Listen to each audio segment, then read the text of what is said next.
এখনো too early to say না নির্বাচন হবে কোনো সংস্কারগুলি কি নির্বাচনের ইনফ্রাস্ট্রাকচারকে কোনোভাবে এফেক্ট করে কিনা দ্বিপাক্ষিকের কোনো আলোপার আসনে এই ব্যাপারগুলি এখনও আমাদের কাছে পরিষ্কার না যে এই সরকার কোন সংস্কারগুলি করবে কিন্তু তার সেই সংস্কারের উপর অনেকাংশেই নির্ভর করে যে আগামীতে কী রকম নির্বাচন হবে ক্যান্ডিডেট কারা হতে পারবে বা কী আলাপ হতে পারে বা কী ধরনের নির্বাচনী ঐক্য হতে পারে তো আমার মনে হয় আরেকটু সময় লাগবে। দেখেন আমি আপনাকে একটা কথা বলি আমি দ্রুত না আমি সেই ব্যাপারে কথা বলবো না। আমি বলবো এতটুক যে সংস্কার যেগুলি করার সেগুলি করা উচিত এবং যেগুলি বড় সংস্কার এগুলি ন্যাশনাল কনসেনসাস নিয়ে জাতিগতভাবে ঐক্যমতের ভিত্তিতে একটা চার্টার করে দরকার পড়লে বলে দিয়ে যে আমরা সবাই এই সংস্কারগুলি জনগণের প্রতিনিধি যে সরকার হবে তারা করবে। Because at the end of the day আমাদের কমিটমেন্ট তো মানুষের উপর, আমাদের কমিটমেন্ট ভোটারদের উপর, জনগণের উপর। তো আমরা যদি সেটা না রাখি, সেই কমিটমেন্ট না রাখি, তাহলে জনগণের কাছে আমাদের জবাবদিহিত করতে হবে।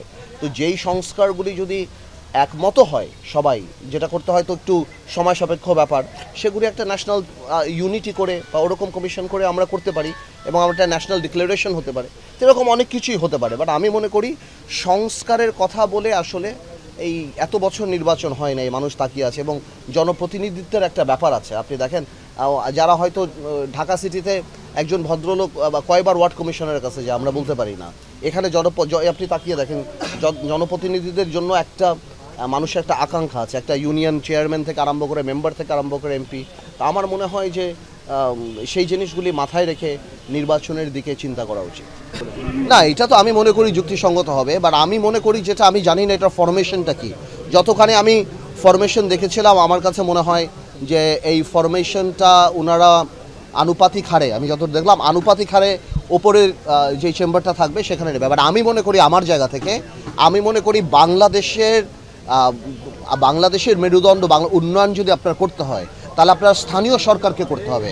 আমি মনে করি আরেকটা যদি চেম্বার করতেই হয় তাহলে 500 উপজেলা চেয়ারম্যান থেকে আরম্ভ করে এবং 111টা পৌরসভা থেকে আরম্ভ করে এবং জেলা পরিষদ থেকে আরম্ভ করে এদের নিয়ে যদি একটা চেম্বার করা যায় এবং সেখানে যদি একটা বরাদ্দ দেওয়া যায় এবং উন্নয়নের বাজেটগুলি যদি এদের হাতে দিয়ে দেওয়া যায় তাহলে আমার মনে হয় যে এটা আরও অনেক বেশি জনসম্পৃক্ত হবে এবং তাদের দায়িত্ব অনেক বেশি বাড়বে।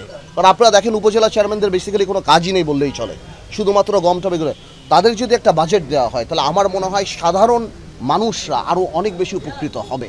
সেটা আমার ধারণা এবং আমাদের প্রস্তাব। বাট আমরা এখনও বলতে পারি না ওনাদের আসলে সংস্কারের মেইন প্রস্তাবটা কী হবে।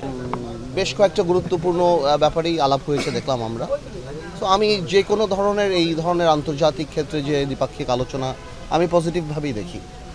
দেখুন আমি মনে করি আমরা আগেও যে বলে আসছি এখনই তাই বলে আসছি, এই ইউনূস সাহেবের সরকার একটা বিপ্লবের সরকার, গণঅভ্যুত্থানের সরকার। এটা জনগণের ভোট দ্বারা নির্বাচিত সরকার না, তবে জনগণের সরকার। এবং আমরা সবাই এই সরকার যাতে ফেইল না করে এবং এই সরকারের পাশে দাঁড়ানোর অঙ্গীকার আমাদের প্রথম দিন থেকেই।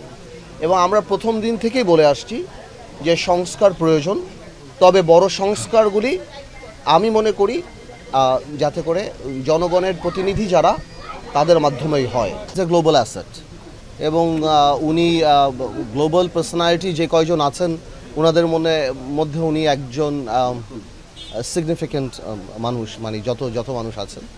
তো আই এম শিওর যে ইন্ডিয়া আর বাংলাদেশের যেই দ্বিপাক্ষিক আলোচনা হলো বা যেই আলোচনাই হলো আমি পজিটিভলি ধরি, আমি পজিটিভলি দেখি এবং আমি মনে করি যে এই দুই হেড অফ স্টেটের যে আলাপ আমাদের দেশের জন্য ভালো কিছুই নিয়ে আসবে। তো আমরা সেভাবেই ইউনূস সাহেবকে সাহায্য করে যাচ্ছি এবং বা তার পাশে আছি। এবং ইউনূস সাহেব বারবারই বলছেন, আমরা শুনছি যে ডিসেম্বরে হবে কিংবা ডিসেম্বর থেকে জুনের মধ্যে হবেন যদি বড় বড় রাজনৈতিক দলদের সাথে একমত হয়। তো আমি এটা বিশ্বাস করতে চাই যে নির্বাচন ডিসেম্বর মাসেই হবেন এবং প্রয়োজনীয় সংস্কারগুলি হবেন, যেগুলি হবে না সেগুলি ভবিষ্যৎ যে জনগণের সরকার যে হবে ইনশাল্লাহ তারাই করবেন। না, আমরা তো দল গোছাচ্ছি। আপনারা জানেন যেটা আমরা অনেক আগে থেকেই বাংলাদেশ জাতীয় পার্টি বিজেপি এখন যে কোনো সময়ের চেয়ে আগের চেয়ে অনেক বেশি শক্তিশালী এবং রেলেভেন্ট এবং প্রাসঙ্গিক রাজনীতিতে। তো আমরা করছি এখন ঈদের পর থেকে এখন আবার আমাদের কাজ আরম্ভ হবে। ঢাকাতে আসনগুলি বা অন্যান্য যে আসন আমরা হয়তো জুন মাস থেকে আসন ভিত্তিক আলাপ আলোচনায় যাব বা ক্যান্ডিডেট নিয়ে আমরা বেশি কনসেন্ট্রেট করব।